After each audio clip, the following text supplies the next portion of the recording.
আসসালামু আলাইকুম আমার প্রিয় মা ও বোনেরা। আজ আমি আপনাদের সামনে হজরত মা ফাতেমা রাদিয়াল্লাহু আনহুর হৃদয় বিদারক এক ঘটনা নিয়ে হাজির হয়েছি, যার পিতা ছিলেন সাইয়্যেদুল মুরসালিন খাতামুন নাবিয়্যিন হজরত মুহাম্মদ মুস্তাফা সাল্লাল্লাহু আলাইহি ওয়াসাল্লাম, যার সন্তান হজরত হোসাইন রাদিয়াল্লাহু আনহুকে কারবালার ময়দানে নির্মমভাবে শহীদ করা হয়েছিল। আজ সেই মহিয়সী নারীর জীবনের এমন এক সত্য কাহিনী শোনাব, যা শুনলে আপনার চোখের পানি ধরে রাখা দায় হয়ে যাবে। জান্নাতের সর্দারিনী হয়েও কেন তার দুই হাতে রক্ত জমাট বাঁধা ফোস্কা পড়েছিল? কেন দোজাহানের বাদশাহার মেয়ে হয়েও তাকে সারাদিন আগুনের ধোঁয়ায় কষ্ট করতে হতো? আজ মদিনার সেই পবিত্র কুঁড়েঘরের অজানা ইতিহাস আপনাদের শোনাব। পুরো ভিডিওটি মন দিয়ে দেখুন, ইনশাআল্লাহ আপনার জীবন দেখার দৃষ্টিভঙ্গি বদলে যাবে। আমার প্রিয় মা ও বোনেরা, কল্পনা করুন আজ থেকে প্রায় ১৫০০ বছর আগের মদিনার কথা। আর ১০টা মানুষের বাড়ির মতো সেখানে কোনো জাঁকজমক ছিল না। এক কোণে একটা ছোট্ট ঘর, যার দেয়ালগুলো কাঁচা মাটির তৈরি, ছাদটা খেজুরের ডাল আর পাতা দিয়ে ঢাকা। এই ঘরটি ছিল হজরত আলী রাদিয়াল্লাহু আনহু এবং নবীজি সাল্লাল্লাহু আলাইহি ওয়াসাল্লামের নয়নের মণি হজরত ফাতেমা রাদিয়াল্লাহু আনহার। জানেন, ফাতেমা রাদিয়াল্লাহু আনহার জীবনটা কিন্তু আমাদের মতো সহজ ছিল না। এখনকার মতো তখন এক ক্লিকেই সব পাওয়া যেত না। প্রতিদিন কাক ভরে উঠে তাকে অনেক দূর থেকে ভারী পানির মশক কাঁধে করে বয়ে আনতে হতো।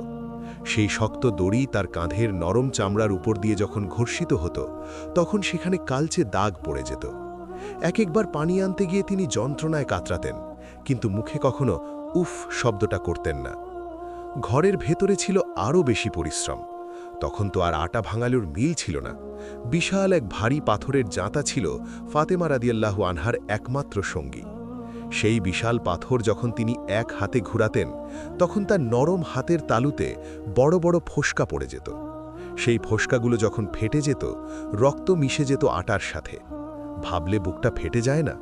জান্নাতের সর্দারনি নিজের হাতে শস্য ভাঙছেন, আর তার দুই হাত যন্ত্রণায় কুকড়ে যাচ্ছে।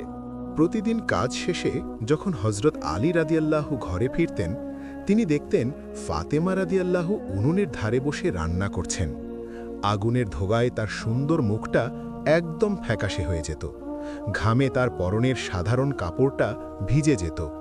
ফাতেমা রাদিয়াল্লাহুর এই কষ্ট দেখে আলী রাদিয়াল্লাহুর হৃদয়ে রক্তক্ষরণ হতো।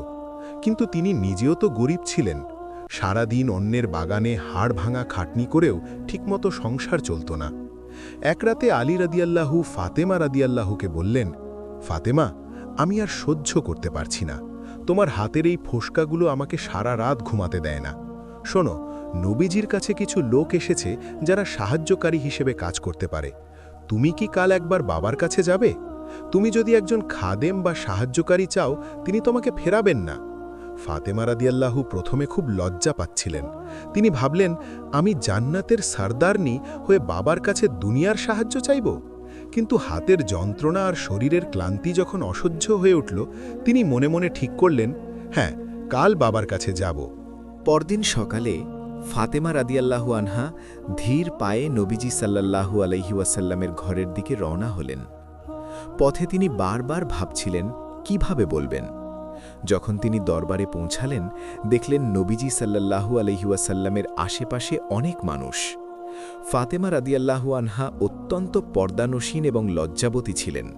তিনি অনেকক্ষণ দাঁড়িয়ে থেকেও ভিড়ের কারণে বাবার কাছে গিয়ে মুখ ফুটে কিছু বলতে পারলেন না। তিনি ফিরে এলেন, কিন্তু বাবার চোখ তো আর ফাঁকি দেওয়া যায় না।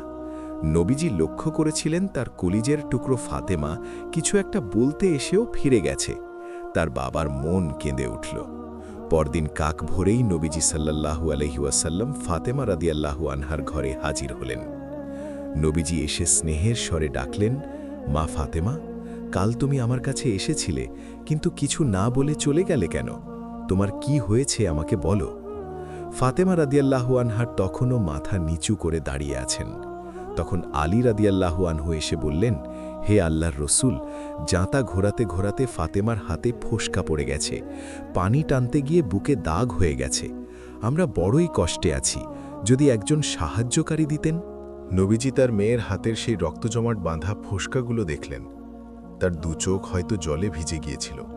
কিন্তু তিনি তো দুনিয়ার আরাম দেওয়ার জন্য আসেননি। তিনি ফাতেমার হাত দুটো ধরলেন এবং অত্যন্ত শান্ত গলায় বললেন, মা ফাতেমা, আমি কি তোমাকে ওই সাহায্যকারীর চেয়েও দামি কিছু দেব না, যা তোমার এই দুনিয়ার সব কষ্টকে এক নিমেষে তুচ্ছ করে দেবে, যা তোমাকে কোনো মানুষের সাহায্য ছাড়াই শক্তিশালী করে তুলবে? ফাতেমা রাদিয়াল্লাহু অবাক হয়ে বাবার দিকে তাকালেন। নবীজি বললেন, মা, তোমরা যখন রাতে ঘুমাতে যাবে তখন বিছানায় শুয়ে মন থেকে ৩৩ বার পড়বে সুবহানাল্লাহ, ৩৩ বার পড়বে আলহামদুলিল্লাহ, আর ৩৪ বার পড়বে আল্লাহু আকবার। শোনো মা, এটি করলে আল্লাহ তোমার শরীরে এবং মনে এমন এক গায়েবী শক্তি দেবেন, যা দিয়ে তুমি পরের দিন সারাদিন কাজ করেও একটুও ক্লান্ত হবে না। এটি যে কোনো মানুষের সেবার চেয়ে তোমার জন্য অনেক বেশি উত্তম হবে। আমার প্রিয় মা ও বোনেরা, এই ছিল সেই শ্রেষ্ঠ উপহার, যা তাসবিহে ফাতেমি নামে পরিচিত। ফাতেমা রাদিয়াল্লাহু খুশিতে আত্মহারা হয়ে গেলেন। তিনি বুঝলেন, দুনিয়ার দাসদাসী তো আজ আছে, কাল নেই, কিন্তু আল্লাহর জিকিরের শক্তি চিরস্থায়ী। আমার প্রিয় মা ও বোনেরা, আমরা তো সামান্য ঘর পরিষ্কার করলে বা একটু হাঁটলেই বলি অনেক ক্লান্ত, অথচ ফাতেমা রাদিয়াল্লাহু আনহার ত্যাগের কথা একবার ভেবে দেখুন। আজ থেকেই আমরা কি এই আমলটি শুরু করতে পারি না? আপনি যদি আজ রাতে ঘুমানোর আগে এই তাসবিহটি পড়েন, কাল সকালে উঠে দেখবেন আপনার শরীর কত ঝরঝরে লাগছে। আমলটি যদি আপনাদের ভালো লেগে থাকে, তবে অন্তত ৩ জন মানুষকে এটি জানিয়ে দিন। হতে পারে আপনার একটি শেয়ারের কারণে কেউ একজন আল্লাহর জিকিরে অভ্যস্ত হয়ে যাবে। আজকের মতো বিদায় নিচ্ছি। আল্লাহ আমাদের সবাইকে ফাতেমা রাদিয়াল্লাহু আনহার মতো ধৈর্য ধরার তৌফিক দিন। আমিন।